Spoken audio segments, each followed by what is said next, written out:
চলো তোমাদের সাথে আমার বকখালি ভ্রমণের কিছু মুহূর্ত তুলে ধরি। তবে আজকের ব্লগটি অন্যান্য ব্লগের থেকে একটুখানি বড় হচ্ছে, কারণ আমি একদিনের পুরো ক্লিপসগুলো একটা ভিডিওতেই দিচ্ছি।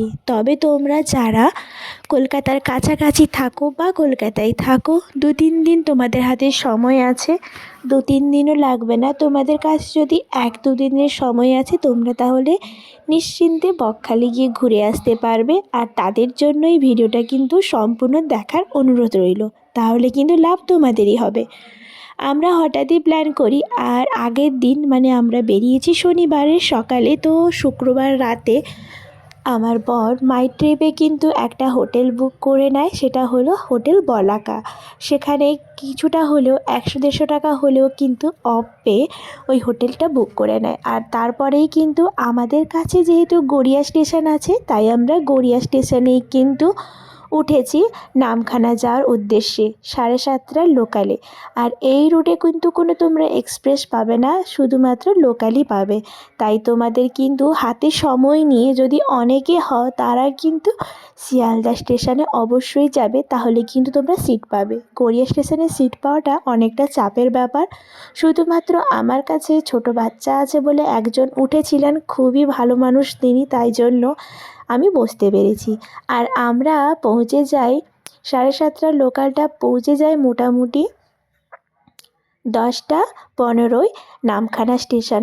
আর এই স্টেশনগুলোর যে সমস্ত ট্রেনগুলো চলে না, একদমই লেট করে না, কারণ যাওয়া আসার অভিজ্ঞতা থেকে আর সবার মুখে শুনে যেটা মনে হলো সেটাই তোমাদের কাছে শেয়ার করলাম। আর এই যে আমরা নেমে পড়েছি, আর তোমরা এমন অসংখ্য টোটোওয়ালাদের দেখতে পাবে। আর তোমাদের হয়তো অনেকে দেখে ভাববে যে এরা বিদেশ টিদেশ থেকে এসেছে, তাই তারা বিভিন্ন রকম দাম কষবে। যেমন এক একজন 450, এক একজন 700 এরকমই বলছিল। কাছে কিন্তু বাস স্ট্যান্ড ছিল, তাই আমি বললাম এত দাম দিয়ে কেন যাব, চলো আমরা বাসেই যাব 60 টাকা দিয়ে। তবে 60 টাকাও নয়, 40 টাকা বাসে নিত। আর যারা তোমরা শেয়ারে যাও টোটোতে, তারা কিন্তু 60 টাকা দিয়ে যেতে পারবে। কিন্তু ও একটা টোটোকে রিজার্ভ করলো, তো সে মোটামুটি আমাদেরকে পৌঁছে দেবে 200 টাকা নিয়ে। তো আমরা এটা প্রেফার করলাম, কারণ আমাদের কাছে লাগেজ আছে আর বাবুর খাওয়া দাওয়া হয়নি, তাই আমরা নিশ্চিন্তে একাকিত্বভাবে বাবুকে একটু খাওয়াতে পারবো। আমাদের কাছে খাওয়ার বলতে ওই শুকনো খাবার কিছু নিয়েছিলাম বাবুর জন্য, ড্রাই ফ্রুটস, আর নিয়েছিলাম কলা, তো সেটাই দিচ্ছি বাবুর জন্য। ওটা রাস্তায় খাওয়ানো হয়ে গেছে। আর এই যে আমরা হোটেল বলাকায় পৌঁছে গেছি। আমাদের পৌঁছাতে সময় লাগলো মোটামুটি 1 ঘন্টা মতন, বলতে গেলে ধরে নাও 55 মিনিট। তবে টোটো এখানে কিন্তু প্রাইভেট কারের থেকেও কিছুটা হলেও কম চলে না, খুব স্পিডে চলে। পৌঁছে গিয়ে আমরা যেহেতু বুক করেছিলাম 12টা থেকে, তবুও আমাদেরকে বাবু যেহেতু ঘুমিয়ে গেছিল, আমরা কিন্তু হোটেলে এন্ট্রি নিয়ে নিয়েছিলাম 11টার সময়। আর ইনি দেখুন খুব সুন্দরভাবে ঘুমিয়ে পড়েছেন। চলো তোমাদের পুরো হোটেলটা ঘুরে দেখাই। এই যে বেডের পাশে এত সুন্দর একটা ড্রেসিং টেবিল আর আয়না ছিল, আর পাশেই ছিল এমন সুন্দর একটা জানালা।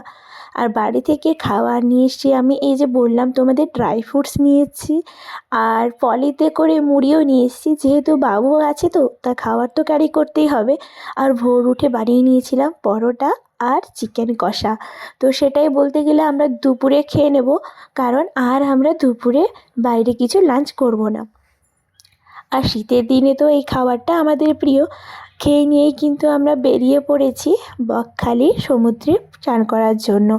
আর আমাদের রেডি হতে হতে কিন্তু বাবুও উঠে পড়েছে। উঠতো না, বলতে গেলে আমরা তাকে জোর করে তুলেছি। তবে বাবুকে আর খাওয়াবো না, বাবুকে ভেবেছি সমুদ্র সৈকতে বসেই কিন্তু খাওয়া দাওয়া করাবো। এই যে আমাদের হোটেলটা দেখতে পারো, হোটেলটা কিন্তু বাইরে থেকে দেখতে 5 স্টারের থেকে কিছু কম অংশে নয়। তারপরেই চলে গেলাম। আর হ্যাঁ, এখানে পৌঁছে তোমাদের কোনো চিন্তা করতে হবে না, কোনো অটো খোঁজারও লাগবে না, কারণ এখানে প্রচুর টোটোওয়ালা দাঁড়িয়ে থাকে তোমাকে সাইট সিন ভিজিট করাতে নিয়ে যাবে বলে। তেমনই একজন টোটো দাদা দাঁড়িয়েছিলেন এবং আমাদেরকে বললেন বকখালি সমুদ্র পাড়ে নিয়ে যাবেন, এবং আমাদের যেখানে নিয়ে এলেন সেখানে কোনো মানুষজনই ছিল না। মানে আমরা বকখালি বিচে আসিনি, আমরা ওই যে ওই দিকটা হলো ফ্রেজারগঞ্জ, আর ওদিকটা ছিল ফ্রেজারগঞ্জ তো ওই আরও সেদিকে যাবে। কার্গিল ব্রিজ ছিল আর তার পাশে একটা বীচ ছিল। সেই বীচ হলো মানে পুরো নিরিবিলি, কেউ ছিল না। আর এসেই না আমার খুব ভাগ্য ভালো, আমি একটা জ্যান্ত শাঁখ পেয়েছি, পুরো বেঁচে ছিল। ও বলছে কই বেঁচে আছে, তবে যখনই জলের উপর তুলে নিচ্ছি ওইরকম ও গুটিয়ে নিচ্ছে নিজেকে। আর এখানে দেখুন, আমরা যেহেতু একা আছি তাই সমুদ্র পাড় বা সমুদ্রের জল সমস্ত কিছুই কিন্তু উপভোগ করতে পারছি।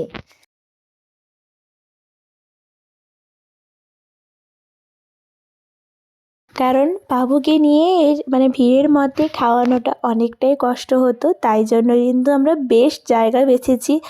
এই হলো সমুদ্রের পাড়, তবে দীঘার মতন ততটা ঢেউ নেই, তবে সবাই বলছে ঢেউ নাকি থাকে, কিন্তু শীতের দিনে ঢেউর পরিমাণটা কমে যায়।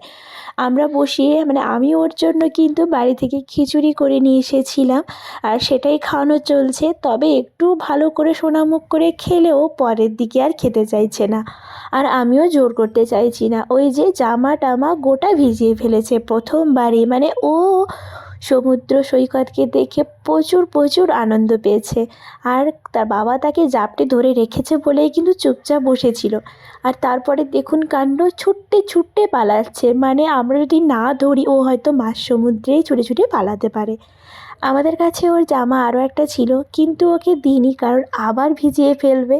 আর এখানে শোকানোর ব্যবস্থাটাও তেমন নেই, তাই ওর বাবা ওই যে গামছা ওটা দিয়েই ওকে কেমনভাবে পরিয়ে দিয়েছে দেখুন।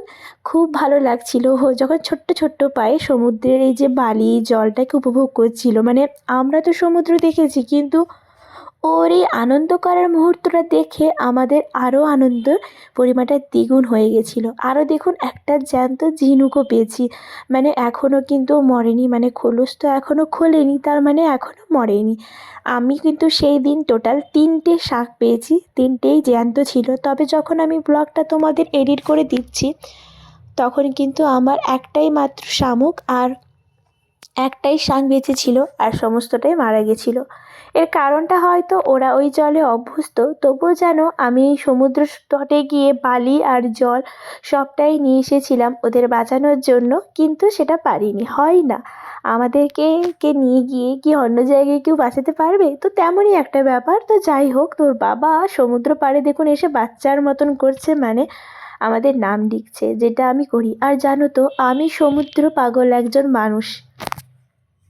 আমার কথা মতন তোমরা অনেকে বলতেই পারো যে সমুদ্র তো সবাই ভালোবাসে, তবে কি জানো, সমুদ্র ভালোবাসা আর সমুদ্রকে নিয়ে পাগলামি করা এই দুটোর মধ্যে অনেকটা পার্থক্য আছে।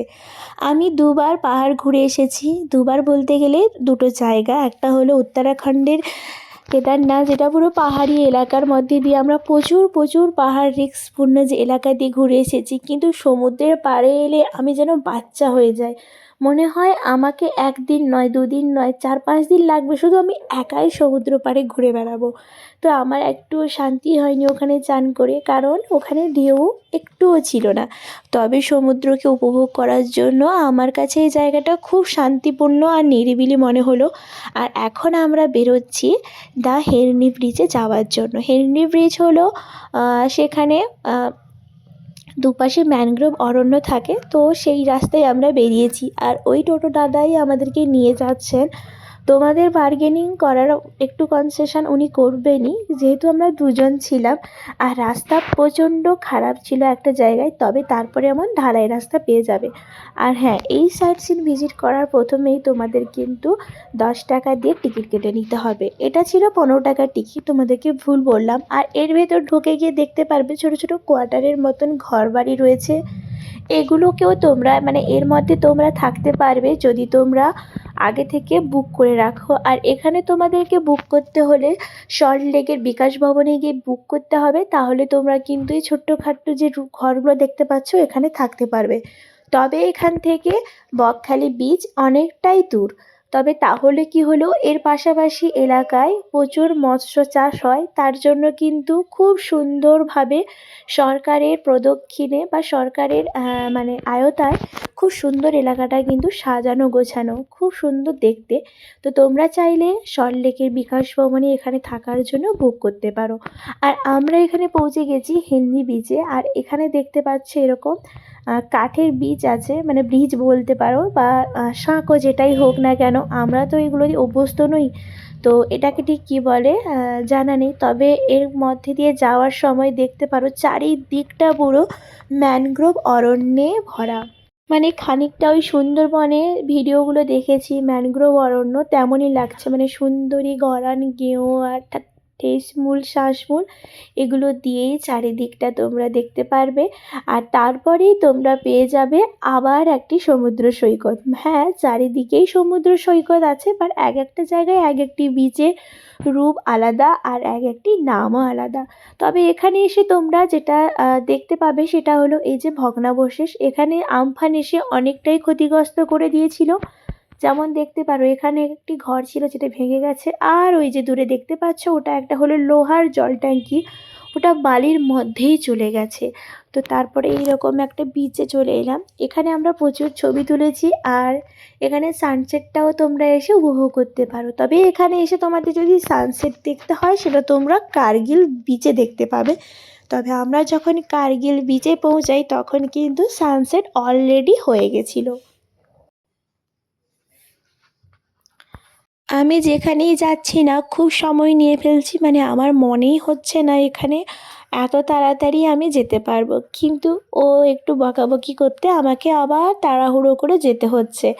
আবার এরপর আমরা এখান থেকে যাব ফ্রেজারগঞ্জে, ফ্রেজারগঞ্জ থেকে যাব আমরা কার্গিল বিচে, আর তার মাঝখানে আমরা যাব মৎস্য বন্দরে। এখানে একটা জায়গা আছে যেখানে ওই তোমরা কিন্তু সকালে লঞ্চ বুক করে জয়দ্বীপ একটা ঘুরতে পারবে, মানে ওই সমুদ্রের মাঝখান থেকে তোমাদের লঞ্চে করে ঘোরাবে। তো ওখানে আমরা যাওয়ার আগে ডাব খেয়ে নিলাম, আর তারপরে ওখানে দেখার বলতে ওই যে যেগুলো নৌকো করে সবাই মাছ ধরতে যায় ওখানে জাল ঠিক করছিল, আমাদের বলা হয়েছিল ওখানে তোমরা মাছ ধরে বা মাছ ধরে আনার পর তোমরা দেখতে পাবে, কিন্তু আমরা যখন যাই ওখানে এটাই দেখতে পাই ওনারা সমস্ত জালটা ঠিক করছেন মাছ ধরতে যাবেন বলে। আর সেখানেও দেখো আমরা ওই যে শ্বাসমূল ঠেসমূল দিয়ে দেখতেই পেলাম। আর তারপরে চলে এলাম, এটা ছিল কার্গিল বিচে। ওই যে বললাম কার্গিল বিচে যখন আসি তখন দেখি সানসেট অলরেডি হয়ে গেছে। তো এই কার্গিল ব্রিজের কাছাকাছি যে বিচটা সেটাতেই কিন্তু আমরা দুপুরবেলা চান করতে এসেছিলাম, সেটাই তোমাদের এই যে জুম করে দেখালাম। তো সেখানে চান করতে এসেছিলাম, আর তার পাশেই ছিল এই বিচটা। তো তোমরা যারা খুব যে আহামরি একটা ভিউর জায়গা দেখবে তা কিন্তু নয়, এক কথায় বলবো শান্তিপূর্ণ এলাকা চাইলে, সমুদ্রের ভিউ পেতে চাইলে, সমুদ্রকে উপভোগ করতে চাইলে তোমরা আসবে। আর আমি এখানে যতগুলো মন্দির দেখলাম এখানে কিন্তু গঙ্গা মায়ের পুজো হয়, তার বিশেষ কারণ হচ্ছে এখানকার পাশাপাশি এলাকার মানুষজনের মূল ইনকামের সোর্স হচ্ছে জলপথ, মাছ শিকার করা, মানে মাছ ধরতে যাওয়া জেলে। তো তাই ওনাদের রক্ষা করার জন্য ওনারা গঙ্গা মায়ের বেশি পুজো করে থাকেন। তো এটা একটা মন্দির ছিল, আর এটা ছিল ফেজার সাহেবের বাড়ি, যেটা ধ্বংসাবশেষ এখন তোমাদের দেখাচ্ছি। ওখানে বিচে আর গেলাম না কারণ রাত হয়ে গেছিলো, রাত বলতে সন্ধে ওই 5:30টার মতন হয়েছিল। এখন তো শীতের দিন তাই তাড়াতাড়ি সন্ধে হয়ে যায়, তাই জন্য ওখানে আর যাইনি। তবে আমরা তারপরে চলে গেছিলাম বকখালি বিচে। ওখানে আমরা ভেবেছি আজকে কাঁকড়ার একটু কষা খাবো, আর ওটা খাওয়ার পরেই আমরা রুমে ফিরবো হোটেলে, আর হোটেলে খাওয়া দাওয়া করে ঘুমোবো। তোমাদের আরও আমি দেখাতে পারতাম, মানে কাঁকড়া খাওয়ার পর ওখানে কিছু মুহূর্ত, কিন্তু জানো সেই মুহূর্তে আমার ফোনের চার্জ লো হয়ে গেছিলো। তবুও কিছু দেখিয়ে দিই, এই যে কাঁকড়াগুলো এগুলো বলছেন ওনারা এটা হলো সমুদ্রের কাঁকড়া নয়, এটা হলো সুন্দরবনের কাঁকড়া। এগুলো পার পিস 250 করে তোমাকে কিন্তু ওনারা রান্না করে দেবেন। আর ওখানে ছিল সমুদ্রের কাঁকড়া যেগুলো 150 টাকা করে, আমরা কিন্তু ওই 150 টাকা করে কাঁকড়াগুলোই কিন্তু খেয়েছিলাম। আর রাতে ওটা খাওয়ার পর আমার বরের কিন্তু খিদে ছিল না, তাই আমারই খাওয়ার দাওয়ার চলে এসেছে, আমি খেয়ে নিয়ে বাইরে বেরিয়েছিলাম বাবুকে নিয়ে, কারণ বাবু না একটুও ঘুমাতে চাইছিল না। আমরা চাইছিলাম একটু তাড়াতাড়ি ঘুমিয়ে পড়ি, পরদিন আবার ঘুরতে বেরাবো, তার হচ্ছিল না। চলো ব্লগটা এখানেই শেষ করতে হবে, অন্য একটি ব্লগে। ব্লগটি কেমন লাগলো অবশ্যই জানাবে। ধন্যবাদ।